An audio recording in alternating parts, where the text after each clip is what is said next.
noches, bienvenidos a otro Inimputables Caliente. Nos comprometimos con mis compañeros a no generar falsas expectativas. Les dijimos desde el primer día que íbamos a tratar de generar un espacio donde iban a tener voz los que hasta ahora nunca escucharon. Y hasta el momento intentamos seguir en este camino, no defraudamos. Hoy, por primera vez ante las cámaras de televisión acá en CN23, Sebastián Casanelo, el juez de las causas calientes.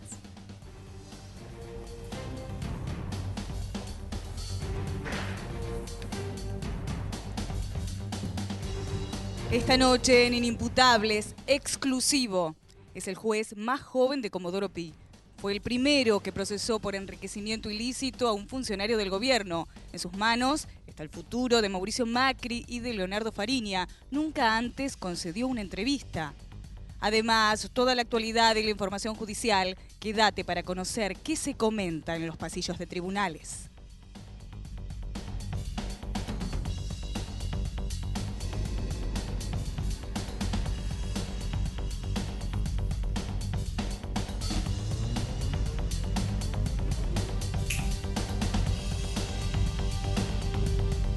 Y todos los que estamos acá recorremos varias horas los tribunales federales de Comodoro Pi y particularmente en el caso de Omar Lavieri hace muchísimos años. ¿Te sorprende que hable Sebastián Casanelo?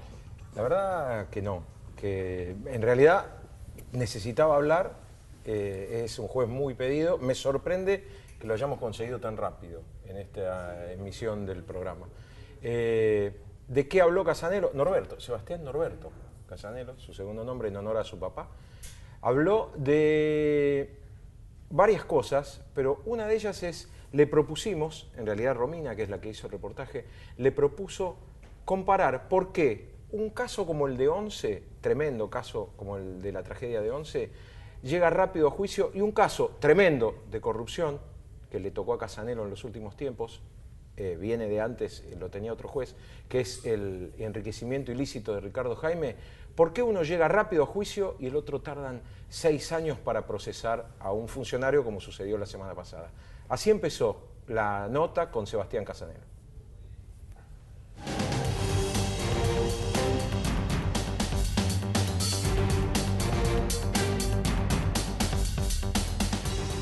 En estas dos supuestos que vos me planteas, sí, ahí hay una diferencia que es clave, yo veo. A ver. Uno es un delito infraganti y otro es un delito que se investiga a partir de una denuncia. Eso es una gran diferencia. Delito infraganti aparece el suceso, interviene la policía y se saca una fotografía.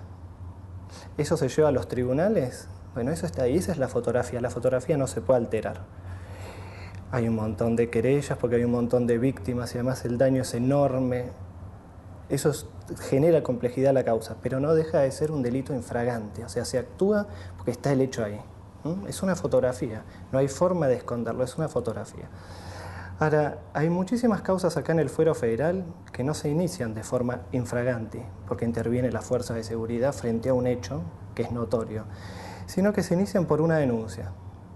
Entonces, ahí hay una gran diferencia. Cuando se inicia por una denuncia, hay que correrle vista al fiscal y hay que empezar de a poco a ir probando el hecho. El otro hecho ya está ahí. Las causas de enriquecimiento ilícito son causas complejas. El incremento injustificado le exige al Estado que busque todo ese patrimonio oculto y lo contraste con los ingresos legítimos.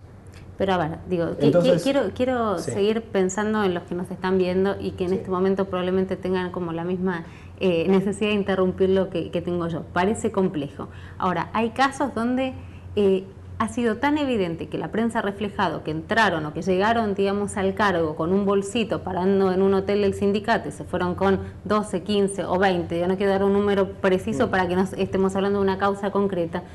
¿Cómo se le puede explicar a la gente? Digo, entiendo que es difícil plantearle, no saben la complejidad que tiene esto. ¿Qué complejidad? Entró con 10 pesos, se fue con 12 millones. Sí, bueno, ese 12 millones son 12 millones que hubo que probar. Hubo que probar que tal bien que se usaba le pertenecía, tal otro hay sospechas de que le pertenecía, tal otro que usaba quizás un familiar, hay sospechas que le pertenecían, tal otro que figuraba al frente Son causas que tienen por lo general una ingeniería, imagínate, hay una distinción también clave entre lo que es el delito de cuello blanco y el delito que hace una persona, un arrebato en la calle. El delito de cuello blanco detrás tiene toda una ingeniería, contadores, armado de sociedades, eso es complejo. A veces. A veces. Porque nos hemos enterado de casos, por ejemplo, que le han pagado a un peón o un mecánico o un albañil para que se hiciera cargo de la titularidad de un automóvil, y le hicieron terminar la casilla y con eso deslindaron tener que a veces es más difícil, registrar a un veces auto. es más fácil. Pero yo no quiero de vuelta caer en el ejemplo concreto de una causa que estoy llevando. Pero en general dice que tiene una ingeniería compleja, una ingeniería financiera compleja. A ver, por ejemplo, las declaraciones juradas. Sí. La declaración jurada es algo que, por lo general, es algo muy cuidado. Es algo cuidado. O sea, no basta una declaración jurada. Hay que hurgar detrás de cada uno de los gastos de esto, de lo otro. No es algo sencillo. Y eso nace a partir de una denuncia, porque en general surgieron las denuncias de enriquecimiento ilícito a partir de los periodistas, no de los jueces. Suele nacer, no podría surgir de un juez en realidad. ¿De un fiscal? De un fiscal, sí. ¿Un fiscal podría, por ejemplo, actuar de oficio frente a lo que supone que puede...? Un fiscal podría denunciar, sí, o bien realizar medidas previas, acotadas, hasta que llegue a la conclusión de que un suceso, en principio, podría ser delictivo. Si llega a esa conclusión, inmediatamente tiene que hacer denuncia y judicializar el tema. Tiene que hacerlo sí o sí. Estas causas es verdad que la mayoría de las causas de enriquecimiento ilícito se generan a partir de una exposición que el propio funcionario hace en su tren de vida. Es un tren de vida que no se ajusta a lo que es el salario de un funcionario. Y entonces ahí por lo general está el ojo del periodista que sabe reflejar esta situación y que entonces hace una nota. A partir de la nota se suele radicar una denuncia. Un ciudadano común o un abogado radica una denuncia y ahí se larga todo un recorrido. Yo no sé, algunas tardarán más, otras tardarán menos, pero ese recorrido no es un recorrido tan sencillo, ¿eh? No es algo así nomás. Porque no es que uno va y le dice a ese funcionario, bueno, dígame usted cómo es que... No. Uno al funcionario lo tiene que dejar ahí, porque los imputados no se los puede interrogar bajo juramento. No es tan fácil como para decir justifique, sino que hay que ir a ver cada una de las cosas que usa, si en definitiva es suya, y si es suya, si se corresponden con sus ingresos. Ahora, usted está explicando bien, digamos, cuáles son los límites que tienen muchas veces y que del otro lado no se conocen los magistrados a la hora de actuar. Manifestaba la diferencia entre un delito flagrante, entre lo que puede ser una investigación previa, ingeniería financiera en los casos de enriquecimiento ilícito. Ahora, ¿cuánto hay de voluntad política a la hora de iniciar una investigación? Y se lo pregunto en su caso concreto, sé que no se quiere meter en sus causas, pero tratamos de entender lo siguiente. ¿Cómo puede ser que una misma investigación con los mismos elementos esté parada durante 6 años y asuma otro funcionario, puede ser usted o cualquier otro, y esa causa se resuelva? Entonces los elementos estaban. Digo, ¿hay mucho de voluntad política a la hora de impulsar y de llevar adelante una investigación? Voluntad política, esa expresión, no la voluntad de trabajo. Bueno, sí, no lo voy a comprometer, llámelo como quiera, pero nos sorprende eso, ¿no? Causas que nos enteramos que están varadas en el tiempo. En un juzgado cambia el juez y la causa se resuelve. De hecho, esto acaba de pasar. ¿Qué es una diferencia de criterio? ¿Cómo se explica? ¿Pueden haber tenido criterios distintos o los elementos estaban en el expediente? Yo la verdad que no quisiera... Hay una justificación en relación a esta causa bien concreta, que la causa de enriquecimiento ilícito que hace poco nosotros procesamos, pero que es una justificación que no genera ningún tipo de suspicacia. El tema es que yo no quisiera hablar de una causa que está en trámite en el juzgado. ¿Pero es criterio o es voluntad? Eso necesitamos saber. ¿Cambia el criterio entre los magistrados o cambia la voluntad entre un magistrado y otro para investigar? No creo ni me animaría a decir que había falta de voluntad. No creo ni me animaría a decirlo. Las causas penales, esto es algo que es interesante quizás remarcar. En realidad un juez no puede hacer con una causa lo que se le antoje. No puede, de ninguna manera. Porque una causa penal está integrada por un juez que se mantiene imparcial, ¿no? Entre una acusación y una defensa. O sea, ya tiene 2 actores más, acusación y defensa. Un fiscal que tiene todos sus deberes y obligaciones como fiscal, una defensa, a veces son varias defensas, a veces del lado de la acusación no solo hay un fiscal, sino que también hay querellantes, la OA, Banco Central, etc. Entonces, esto es un primer obstáculo a que el juez haga lo que quiera con una causa, tiene control de las partes. Pero además, esas partes que controlan, si están en desacuerdo, reclaman a través de los recursos a los tribunales revisores. Y si están en desacuerdo con lo que dice ese tribunal revisor, reclaman ante el que revisa a la Cámara, por ejemplo la casación en algunos casos limitados. Y si les parece que verdaderamente eso es irregular o delictivo, está el Consejo de la Magistratura. Vale decir que hay un mito, ¿no?, que el juez hace, ¿no? Pero el juez no puede hacer su capricho, su antojo en una causa penal. Hay herramientas, está lleno de herramientas para que las causas sean controladas institucionalmente. El mito tiene que ver más, digamos, con qué margen de maniobra tiene realmente un juez, ¿no? Así como lo contábamos recién, agarrado al expediente, por ejemplo, si quisiese encubrir algún funcionario público. ¿Lo podría hacer? ¿O es más lo que nosotros pensamos? Yo creo que no. Yo creo que no tiene tanto margen de maniobra. Yo creo que las partes tienen muchísimos recursos. El primer recurso es el pronto despacho. Una causa que está parada frente a un pedido concreto. Y un juez la está pisando, que la está pisando frente a un pedido concreto, es un pronto despacho. Y el pronto despacho está pensado así en el código. No va solo el juez, va a su superior, para que el juez no diga, sí, este pronto despacho lo tiro a la basura. Está pensado así. Entonces, yo creo que es algo argentino, nuestro, que hay una tendencia a sospechar de todo. Hay una tendencia a sospechar de que este está en la matufia, que este está en el otro, que el juez también, pero no es tan así. Este edificio nos ha dado algunos argumentos como para pensar en ese sentido, ¿no? Digo, es de una nueva generación, creo que tiene la derecha en ese sentido, de una nueva camada, pero la historia de los tribunales de Comodoro Pi ha dado sobradas muestras de que se ha faltado al derecho, que se ha faltado a la ley y que se le ha manejado a su antojo con el poder que da justamente de tener un juzgado federal. No sé, la verdad que habría que decirlo sobre un caso concreto, puntual. Podría ser. ¿Cree que el margen es menor de lo que uno se imagina? Que un juez, si quisiera el día de mañana proteger a un funcionario, tiene un límite. Sería costoso, verdaderamente costoso. Sería muy difícil. Sería algo, o sea, están dadas las herramientas institucionales para que se controle esa actuación del juez. Y que verdaderamente yo creo que un juez no puede de ningún modo meter la causa en la caja fuerte y decir, basta, esto lo freno ahí.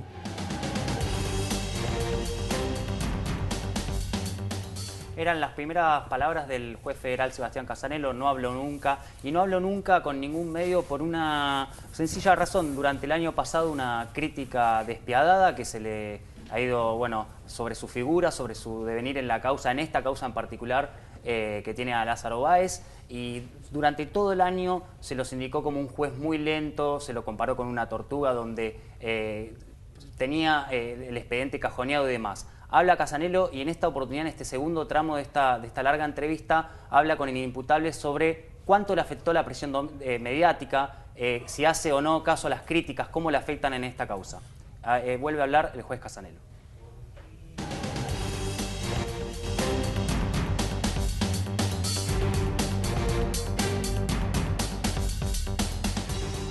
En realidad, yo creo que en términos de marcar los tiempos, es fantástico que la ciudadanía, que los programas periodísticos también, si lo desean, pidan celeridad. Todos buscamos celeridad.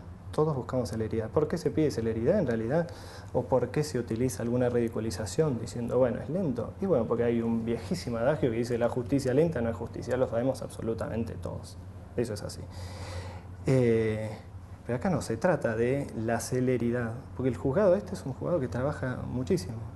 O sea, fíjate la hora y hay un montón de gente, no es que dijimos, bueno, nos citamos a esta hora, hay un montón de gente trabajando. Es un juzgado que trabaja mucho, mucho, mucho. Y de hecho, en una de esas causas donde se hizo eso, hay muchísimos cuerpos de actuaciones. La gente trabaja sin descanso, sin descanso. Ahora, algo distinto es, haga tal o cual cosa. Eso es distinto. No es acelere, sino haga tal o cual cosa. un reclamo concreto sobre medidas que deberían tomarse desde este juzgado. juzgado. Indague, sobresea o impute, eso es distinto. Ahora, eso, un juez que actúe de acuerdo a la presión mediática en el sentido de impute o no impute, bueno, eso sería un mal juez. Imagínate vos si ese juez, en lugar de escribirle al imputado y escribirle al fiscal, le estuviese escribiendo a alguien que allá dice haga tal cosa. Sería una locura, sería un muy mal juez. Ese acto es un acto ilegítimo. ¿Usted considera que frente al altísimo, digamos, a cuán mediáticas que son en el sentido que se ven en todos lados y que todos estamos hablando de Fariña, de Lascar de Báez, de Macri o de Jaime, ¿usted cree que debería explicarle a la sociedad por qué, no digo las medidas que se toman, pero cómo se está trabajando en este juzgado, hacia dónde se está yendo, si efectivamente se está trabajando frente a las sospechas o suspicacias que se pueden plantear desde algunos sectores de que acá las causas están paradas, o creo que el juez no lo tiene que explicar y solamente a las partes? El juez tiene que demostrar, porque si no puede haber una impresión equivocada de lo que es la justicia. Entonces creo que los jueces, esto es algo actual, antes no sucedía. Los jueces federales antes, 20 años atrás, un poco antes, no se les conocía las caras, no se sabían quién era, nada. Hay algo que creo que es bueno, que a nosotros nos pone, nos da mayor exposición, que eso es algo en realidad que uno no está acostumbrado. Pero ¿qué es lo bueno? La transparencia. La transparencia. Todos hablan sobre todos los asuntos, incluso las causas penales. Todos hablan, el periodismo habla, eso demuestra transparencia. Ahora, en relación a dar explicaciones por qué una causa no avanza, en realidad se parte de un presupuesto que es falso, que es que la causa no avanza. Y ese presupuesto falso está impuesto de afuera. Ahora, si yo tuviese que contestar cada uno de los presupuestos falsos que se generan acá o allá, estaría pensando más en contestar que en hacer mi trabajo. Y yo lo que tengo que hacer es hacer mi trabajo. Una vez un juez al que respeto mucho, me dijo, mira, Sebas, no es tanto las presiones, la importancia no está en las presiones, sino que el problema son las personas presionables. Yo creo que ahí está el tema, no es tanto la presión es, bueno, si uno decide ser juez federal, sabe que está en el ojo, ¿no?, de todos. Pero lo que uno tiene que intentar es no ser presionable, ni de un lado ni del otro. ¿Es duro? Sí, es duro, claro. Todos desearíamos que hablen fantástico de nosotros, que digan, ¿Las ¿no? críticas le duelen en lo personal, le molestan? Ahora, ¿a quién no le molesta una crítica? Ahora, los jueces tienen la obligación, y esto es una... Bueno, pero ha habido parodia, digamos, en su caso, no solamente, no la crítica al trabajo, sino esa crítica se ha transformado en una parodia también. Bueno, claramente molesta, uno sabe que es injuriante, lo saben todos, o sea, yo no tendría casi que aclararlo. La falacia dominem, o sea, el decir, vos sos un tal cosa, entonces todo lo que vos hagas va a estar teñido de eso que es esencial a vos sos un tarado, perdón la mala palabra, vos sos un tarado, entonces todo lo que haces va a estar hecho por un tarado, o vos sos un lento, o todo lo que vas a hacer, bueno. Eso es una falacia dominem, eso no se basa en argumentos, no hay razones que uno pueda contrastar y contestar, nada, eso es lisa y llanamente un agravio. Bueno, los agravios, los jueces tienen que estar acostumbrados a recibir agravios, no me gustaría, la verdad, recibirlos más, pero los jueces tienen que estar, y es más, la Corte le dice a los jueces, ustedes, por ser jueces, tienen que soportar, seguir siendo mesurados, equilibrados, templar su temperamento. ¿Es grato? No, es ingrato. Ahora, un juez tiene que... son dos campos, como diría Bourdieu, el sociólogo francés, son dos campos que responden a lógicas distintas. Una cosa es un programa televisivo, y llevado adelante por un talentoso periodista, muy talentoso, que tiene prédica y que convence, y que tiene sus reglas propias. Tiene lo que sea, sus reglas propias. Y otro campo es el campo de actuación de un juez, que tiene sus reglas propias. La principal regla es la Constitución, por ejemplo. La segunda, el Código Procesal, que es derecho constitucional reglamentado. La tercera, en base a eso también, bueno, no dejarse, entonces, si un juez se deja presionar, ese juez pierde la imparcialidad, que es la esencia del juez. La presión, ¿qué hace? La presión lo que intenta hacer es correr al juez de ese lugar equidistante que tiene que tener. El juez tiene que ser neutro, no se lo tiene que ir convenciendo. Bueno, los jueces de instrucción, de hecho, estamos un poco alejados a eso, porque nosotros investigamos. Entonces no tenemos esa neutralidad que sí va a tener el tribunal oral. Pero aún teniendo que investigar, nosotros tenemos siempre que abstraernos de las presiones. Ahora, ¿sabe también por qué se lo pregunto? Y nos pasa como periodistas, y supongo que a la gente también ahí se presta la confusión. Muchas veces nosotros, si yo lo pongo en el plano personal, no entiendo cómo. Frente a una denuncia de corrupción, frente a un hecho de corrupción, nosotros conseguimos rápidamente, no sé, el listado de los vuelos, las horas, los acompañantes, el registro de la propiedad, y en 15 días tenemos un material probatorio para nosotros, digamos, que nos alcanza a nosotros, que por ahí en un juzgado están 2 años, y venimos y recorremos los pasillos de tribunales y le decimos, esto lo conseguimos en 15 minutos, y ustedes siguen. Entonces la percepción que se genera es, bueno, no quieren laburar, están cubriendo a alguien, están dilatando los tiempos, pues como un periodista lo consigue y un juez no. Sí. La presunción de que no quieren laburar yo creo que es incorrecta. El diagnóstico de que es mucho más lento es cierto. En nuestro Código de Procedimientos es un Código de Procedimientos, copia del Código de Procedimientos napoleónico del año 1808. 1808. Imagínate cómo se investigaba en 1808. No, pero no me explica por qué los periodistas podemos conseguir más rápido que los jueces información pero sensible. Esos son pero eso es lo que a vos te va dando, porque el juez tiene que avanzar a la verdad de acuerdo a un Código de Procedimientos. Ese Código de Procedimientos te obliga, primero, que la denuncia, esta que decíamos, bueno, se hace una denuncia, le llega a un juez, que el juez no puede hacer absolutamente nada hasta que el fiscal le haga una demanda, una suerte de demanda, que se presente como acusador. Una vez que el fiscal hace esa acusación, esa demanda, recién el juez puede investigar, de acuerdo al objeto procesal que fue ceñido por el fiscal. No puede investigar más de lo que le dice el fiscal. ¿Cómo investigamos nosotros? No va el juez directamente, ni el fiscal, como en las películas norteamericanas. Nosotros tenemos que mandar oficios, pedir testimonios, o sea, llamar a una persona que te declare como testigo. Una serie de mecanismos que sí, evidentemente están quedando obsoletos. Sí, el propio código ralentiza el trabajo de los jueces. Pero claro, porque es de 1808, por eso todos los códigos, hay un proceso grande de generación de nuevos códigos acusatorios, donde es el fiscal el que, junto a una policía judicial, el que sale y busca la prueba. Si el juez saliese a buscar la prueba así, sería todo nulo. Si el juez, a ver, yo te puedo dar un ejemplo ahora. Imagínate, yo tengo una causa en este juzgado de drogas, y en este momento suena el teléfono, acá, atiendo el teléfono, una llamada anónima que me dice, la droga que usted está buscando, el transporte que se vende de la droga que luego se va a vender en tal lugar, esa droga actualmente la tiene Romina Mangel en su casa. Así, ¿eh? Bueno, ¿vos te imaginás que el juez puede ir y allanar eso con ese dato? No. Aún, y ayúdeme sobre todo en las dudas que se generan, por ejemplo, cuando hay una confesión en una cámara, y para mucha gente eso ya debería ser prueba más que suficiente para que, por ejemplo, entre otros, Leonardo Fariña ya esté procesado. La confesión ante una cámara en realidad le da una complejidad aún mayor. ¿Por qué? Porque la confesión, o sea, la información... Si yo frente a esta cámara empiezo a contar como muevo plata, saqué, lavé, la puse, la pesé... Sí.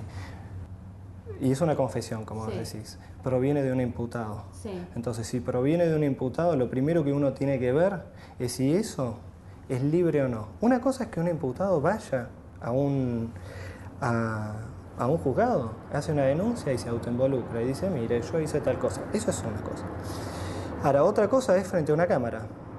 Frente a una cámara, lo único que vos tenés es eso como una prueba para dar inicio a una causa, porque no es que eso se tira, dice, no, es un imputado hablando, entonces se tira al tacho de basura. No, eso sirve como para iniciar una causa. Y luego, a partir de eso, uno tiene que empezar a reconstruir lo que dice. ¿Se lo puede llamar a ese imputado y decirle, mire, usted dijo esto en la tele, entonces cuéntenos? No. ¿Por qué? Porque a nosotros el código nos prohíbe llamar a una persona imputada para preguntarle algo. En Estados Unidos se puede. En Estados Unidos... ¿Vimos muchas películas? Claro, vimos, pero es que todas las películas son estadounidenses, o la gran mayoría. En Estados Unidos, basta que el imputado no se ampare, creo que es en la cuarta enmienda, para que pueda declarar bajo juramento y que diga, y entonces eso funcione como prueba. Acá no, acá, a partir de nuestra Constitución y nuestro Código, a nosotros nos dicen que los imputados hay que dejarlos al margen, y que es carga del Estado averiguar todo, averiguar todo. Entonces, uno tiene que ver eso, guiarse, ver, reconstruir eso.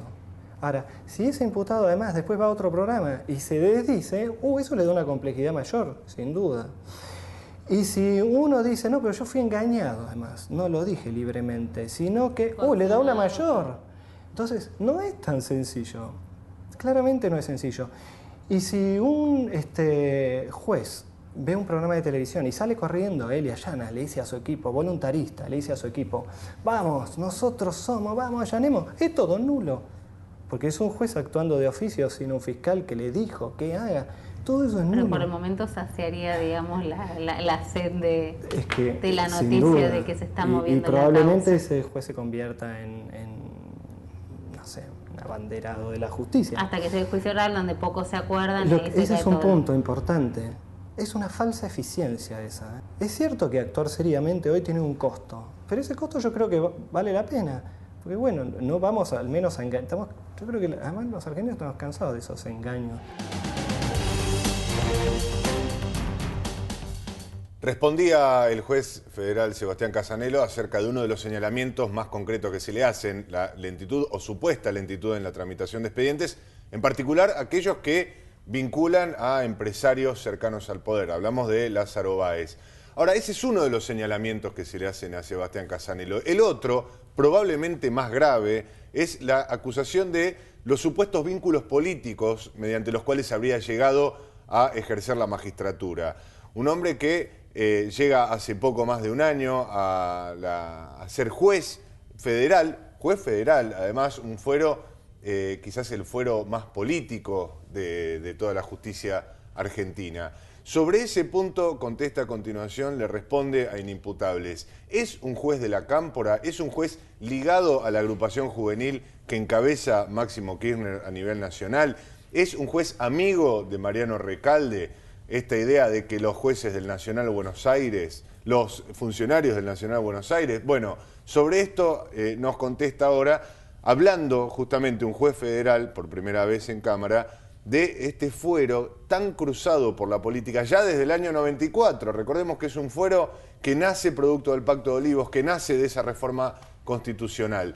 Sobre ese punto nos habla ahora en Inimputables Sebastián Casanelo.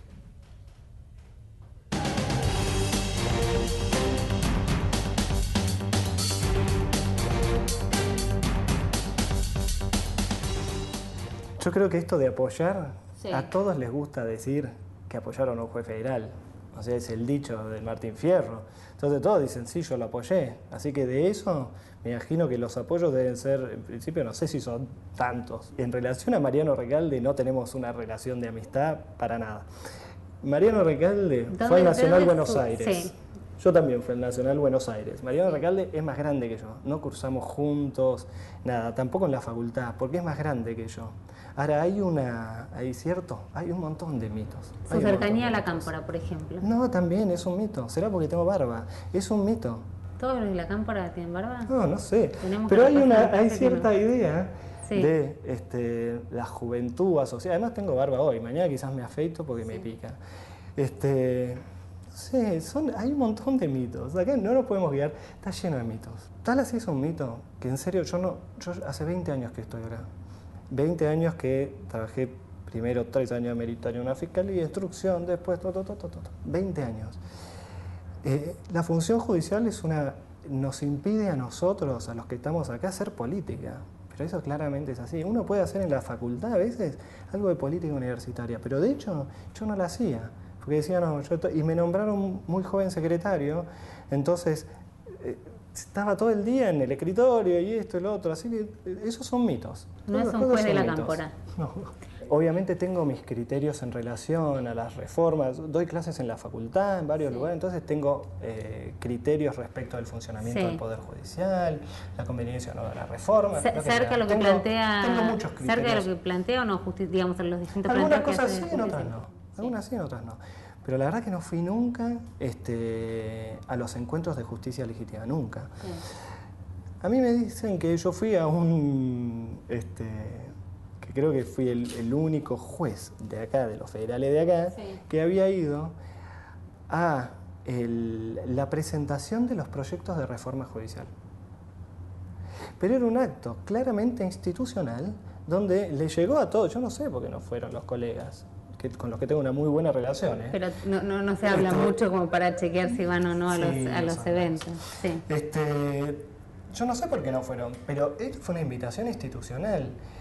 Lo que pasa es que para muchos la lectura, mire el error que yo cometo, que para muchos eran como justamente venían generados del seno y muy acompañados por lo que había sido los ideólogos de la cámpora, estos proyectos, muchos entendieron que venía de ahí, de justicia legítima, que fueron los que salieron a defender estas reformas, efectivamente, y el único juez federal que estaba ahí era usted. Yo fui a la presentación de los proyectos. Sí. Eran proyectos, y no porque además porque te dijese, no, suscribo los proyectos, me parecían fantásticos, no, sino que fui a ver qué eran los proyectos. Se presentaban proyectos de reforma. Sin especular si eso podía generarle más... se presentaban proyectos de reforma y me parecía importante ir a ver los proyectos de reforma que se presentaban. Claro que atañen a mi función. Yo soy juez. El Ejecutivo presentaba proyectos de reforma grandes, que no se habían presentado en años. Esto fue como una puesta en cuestión lo que era el trabajo cotidiano de una reformulación, que a mí me parece que además que es necesario discutir eso, creo que es necesario. Discutir qué es lo que hacemos acá, discutir si vale la pena seguir teniendo un código de 1808, un procedimiento escrito, un procedimiento que tiene elefantiasis. O sea, me parece que es necesario. Y se generaba esa discusión. Yo fui a ver la presentación institucional, invitado a ver esos proyectos, nada más. Al otro día... Con el diario por eso, del día después viendo las fotos, ¿se lo cuestionó tampoco? Es que no puedo estar en esa especulación.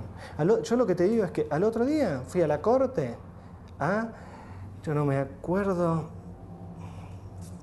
Justo que era, me parece que era el plan de capacitación que presentaba Lorenzetti, que también me interesa mucho. Yo soy docente de la Escuela Judicial del Consejo de la Magistratura y me interesa mucho saber cuál es el plan de capacitación.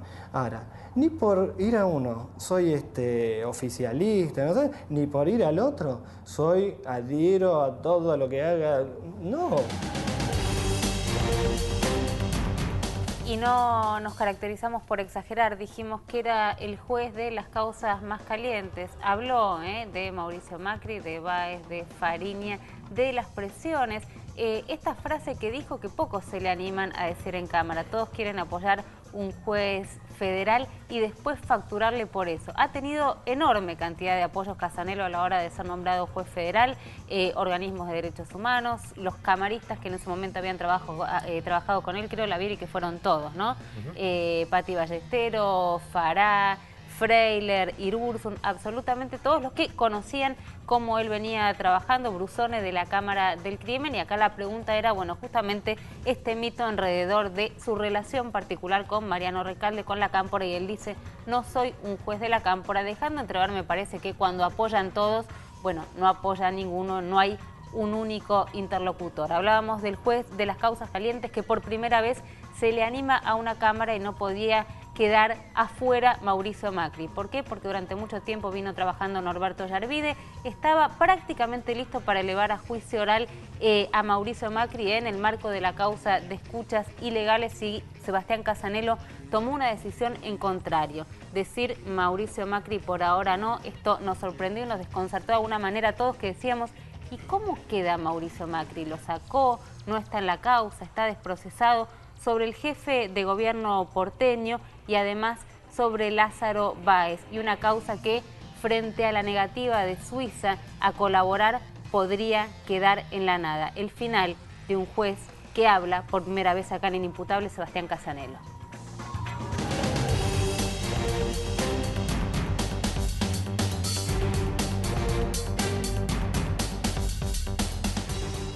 está procesado. Sucedió acá que nombran para hacer la etapa crítica justo a un juez que no estuvo en la instrucción, soy yo. O sea, para Yarvide ya estaba para mandarlo a juicio Por eso, oral, entendiendo yo que te en el digo, organigrama claro, era porque parte dijeron, responsable. es llamativo que en esta etapa, Sí. claro, porque por lo general la etapa crítica la hace el mismo juez que instruyó. Sí. A mí me nombran para hacer la etapa crítica y ahí reviso toda la prueba de la instrucción y en el caso de Mauricio Macri digo, ojo, me parece que le falta prueba como para llevar esto a juicio. Y, es más, le falta prueba, o sea, le faltaba prueba para cerrar la instrucción. Por eso es que lo que hubo fue una nulidad. O sea, lo que se anuló fue el cierre de la instrucción. Decimos, bueno... Pero eso no lo desvincula del proceso, sino que profundiza en la investigación. Anula el cierre de la instrucción. Lo deja en ese estado de procesado y nosotros dijimos, bueno, vamos a hacer prueba. Porque eso generó una situación de incertidumbre. Entonces, ¿qué hacemos? ¿Va a juicio o se resuelve de otra manera? Para salir de ahí, un juez no puede decir lo que en derecho romano era el non liquid, decir, bueno, no sé qué hacer, entonces qué hacer. No, nosotros tenemos que ver qué hacer. Entonces llamamos a una testimonial, dijimos que había que hacer tal prueba, cosa de, una vez que esté agotada, poder decidir si va a juicio o si en definitiva, no sé, irá a una desvinculación o lo que sea. Usted ha sido muy crítico respecto a la falta de colaboración que tuvo tanto de parte de Panamá como de Suiza. Y sí la colaboración que tuvo en esta causa por parte de Uruguay. Y por eso, digamos, no es llamativo que la causa que más avanza es la que Uruguay, un país que decide colaborar. En el caso de que Suiza decida, bueno, no colaborar o mantenerse en la misma tesitura, usted como juez, ¿qué puede hacer? Porque muchos decían, Casanelo se quejó. ¿Y qué hacemos con la queja? No me ayuda Panamá, no me ayuda Suiza. ¿Y entonces qué pasa? ¿La causa Báez no avanza más? Vamos a sacarlo del caso puntual. Vamos a sacarlo. ¿Qué pasa? Sí. Claro, ¿qué pasa si en los procesos de colaboración judicial un Estado no colabora con el otro? Dijo. En los procesos de colaboración un Estado no colabora con el otro. Bueno, no se puede hacer nada. En ese proceso de colaboración no se puede hacer nada. Lo que hay que buscar es, de algún otro modo, suplir esa prueba que falta. Pero en ese proceso no se... Pero si la prueba es la ruta del dinero Sí, lo que falta es justamente establecer esa ruta del dinero que va a llevar a Suiza y ahí salgamos del... Porque si no me pongo a hablar de la causa. No, y yo de la causa no quiero hablar. Pero Suiza no colabora, entonces no se puede hacer nada. No se puede hacer nada en el marco de la colaboración. Sí. Si tiene que hacer, si se puede hacer de otro modo, se hace de otro modo. Si estamos en el marco de ese proceso de colaboración, un Estado le dice al otro, mira, yo no quiero colaborar. No, te mando un abrazo. Yo no puedo mandar, el otro Estado no puede mandar un buque de guerra y decirle colaborá. O un embargo. No puede. Entonces ahí se corta. Ahora, si el juez encuentra otras vías para demostrar eso que quiere demostrar, bueno, va a buscar esas otras vías. Ahora, los procesos de colaboración son procesos complejos, además. No es una pavada. No es que yo levanto el teléfono y le digo, juez de Suiza, ¿por qué no me trae? No, es un proceso complejo que, en principio, a nivel local, requiere la actuación, obvio, del fiscal, ¿no? Pero además... no se agota en el Poder Judicial, sino que pasa por el Ejecutivo, porque el Ejecutivo, por la Constitución, es el que maneja las relaciones internacionales. Ahora, la dilación de una causa puede tener que ver con la negativa de colaborar de uno de los países. No, a veces el juez no, porque eso es partir de que hay dilación en la causa. En la causa no hay dilación. Marca la cancha, Casanelo diciendo en la causa no hay dilación, hablando obviamente de la causa Báez. En este living improvisado tuviésemos un café, estaríamos haciendo lo mismo probablemente que ustedes del otro lado. Después de haberlo escuchado por primera vez al juez de las causas calientes, después de haber atentamente atendido a cuáles son las razones por las cuales actuó durante el año y medio pasado de la forma en que lo hizo, bueno, sacamos nuestras propias conclusiones, que son estas. Arrancamos por la Vieri. Yo creo que Sebastián Casanelo debutó de una manera muy complicada, porque es juez hace poco, es el más joven de todos, lo empujó un sector del gobierno, llamémosle la cámpora o lo que fuere, lo empujó un sector del gobierno, y la primera gran causa le toca investigar a alguien, Lázaro Báez, que es socio de la Presidenta de la Nación. Digo, no es fácil. No es fácil, tiene negocios con la Presidenta de la Nación, no es fácil para un juez federal tener esta causa entre manos. ¿Qué digo yo? Podría haber sido, en algunas medidas podría haber sido más rápido. Nos explicó que por el Código de Procedimiento hay tiempos específicos de la justicia. Insisto, me da la impresión, no soy juez, ni siquiera soy abogado, que en algunos casos podría haber sido, en algunos casos, en esta causa específica, podría haber sido un poco más rápido. No sé en cuál, pero me da la impresión que, por ejemplo, los primeros allanamientos o algo así se podrían haber hecho. Me van a decir, no había requerimiento del fiscal, es cierto. Y a ver, queda como Gardel las primeras 24 horas, cuando llega a juicio oral es todo nulo y ya nadie se acuerda. Porque también hubo mucho de eso. Se podría haber hecho más rápido, algo más rápido. Yo me acuerdo los procedimientos en el sur.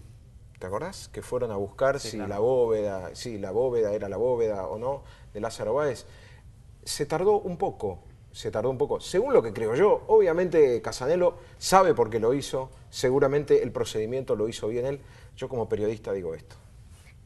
Mariano. Sí, me parece interesante el planteo. En líneas generales, cuando hablas con los jueces y sobre todo del Fuero Federal, son muy convincentes, son hombres muy preparados en el plano académico y son hábiles declarantes también en líneas generales.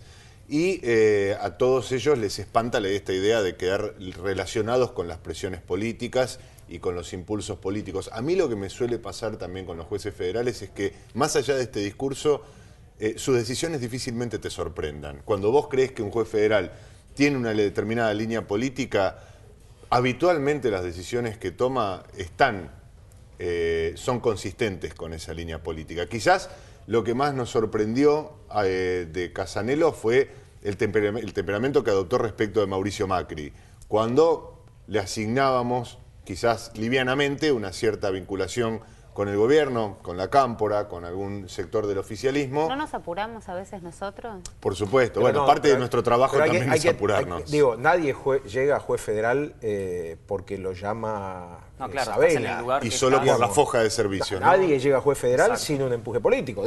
Decir esto es una obviedad, pero y lo que sabemos nosotros es que a Casanelo lo empujó un sector no tradicional de influencia en la justicia, que había puesto a otros jueces federales y que se corrió de ese sector y lo impulsó el sector juvenil o algo parecido, la política no tradicional en los tribunales. Sí, tampoco coincido yo con el juez a la hora de decir de si hay o no voluntades políticas. Yo creo que en toda causa es un fuero muy político, vos lo decías muy bien, el fuero federal, y sí hay voluntades políticas.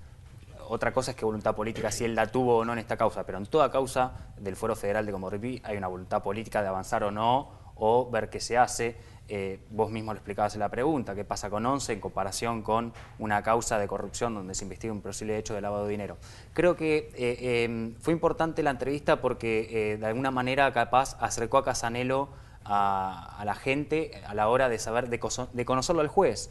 Digo, la idea que tenía la sociedad de cómo trabajaba Casanelo o no, es muy criticable, creo, como decía Omar, la lentitud tal vez que se le puede achacar a la hora de llevar la causa a Lázaro Báez.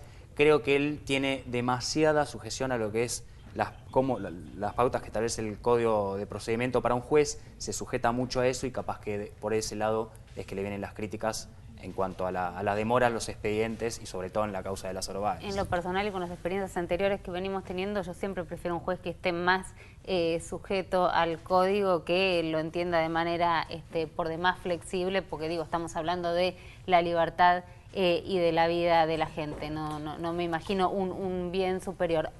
Celebro, y supongo que lo hacemos todos acá, que Sebastián Casanelo haya hablado. Obviamente preferimos que lo haya hecho con nosotros, pero es importante, ya lo había hecho Facundo Cubas también cuando tuvo que explicar este episodio de Palermo del reloj, del Rolex y Gerardo Romano, porque hay una necesidad de entender.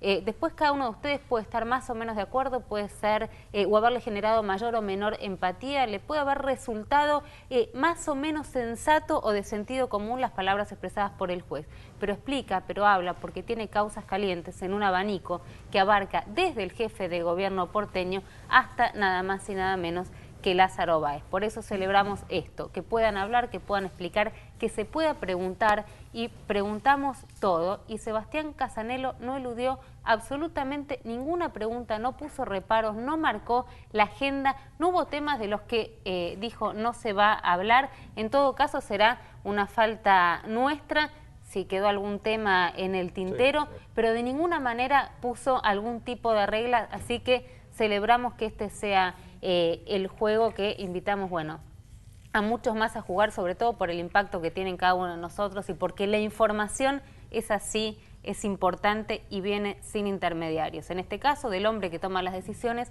a cada uno de ustedes que están del otro lado. Y esta semana, además de Casanelo, que va a ocupar a partir de ahora gran parte del centimetraje de los diarios, también pasaron otra cosa. Vamos a la última ronda por tribunales.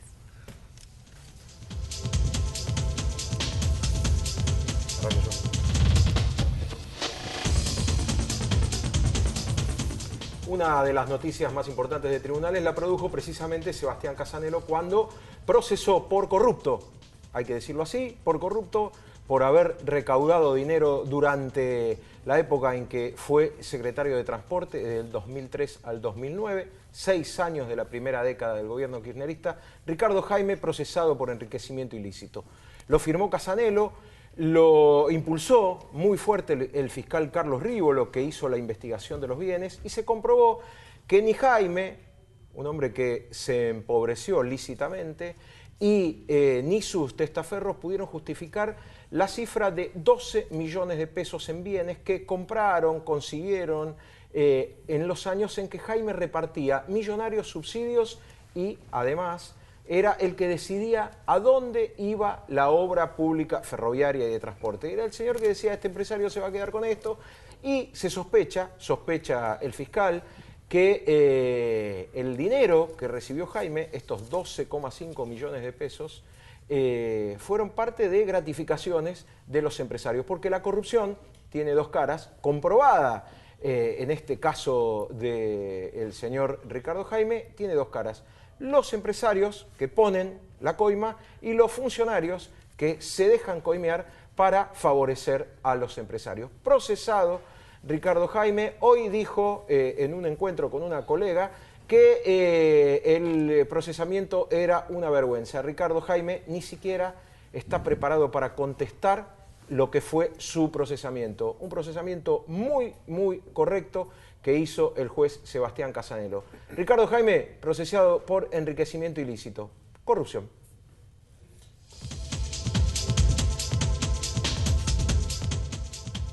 ¿Se acuerdan de Carlos Gutiérrez Camacho? Sí, el ciudadano colombiano que fue ejecutado hace poco más de un mes en los bosques de Palermo, en una causa que se entiende está ligada a sus actividades en su país de origen, donde aparentemente habría perdido, se le habrían caído 500 kilos de cocaína y alguien se lo facturó a tiros, estaba junto con la novia. Se hizo hace pocos días la reconstrucción del hecho, esto no había trascendido hasta ahora. Lo encabezó la fiscal de instrucción Cristina Camaño. Todo indica por las investigaciones hasta ahora que no está ni el entregador, a quien se conocía como el Diablo, ni los ejecutores. Todo indica hasta ahora que se han ido todos de vuelta a sus países o están fuera de la Argentina. El otro tema muy cortito, no vamos, ahora que estamos en la televisión, no vamos a poder ver en la televisión el juicio por la tragedia de Once. Hay una decisión del Tribunal Oral Federal de no afectar los testimonios que hay en este expediente y por eso ha resuelto el Tribunal Oral no televisar el resto de las audiencias.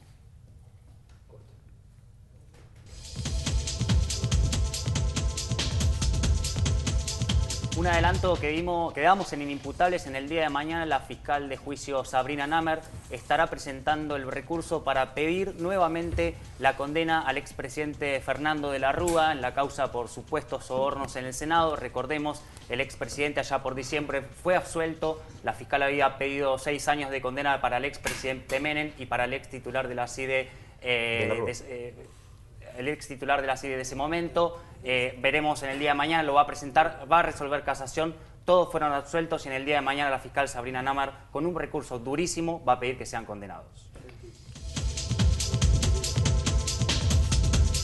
Y esperamos haber cumplido en este programa que se sigue consolidando. Como decimos, cada vez que nos despedimos solo nos queda mejorar. Gracias y hasta el martes que viene.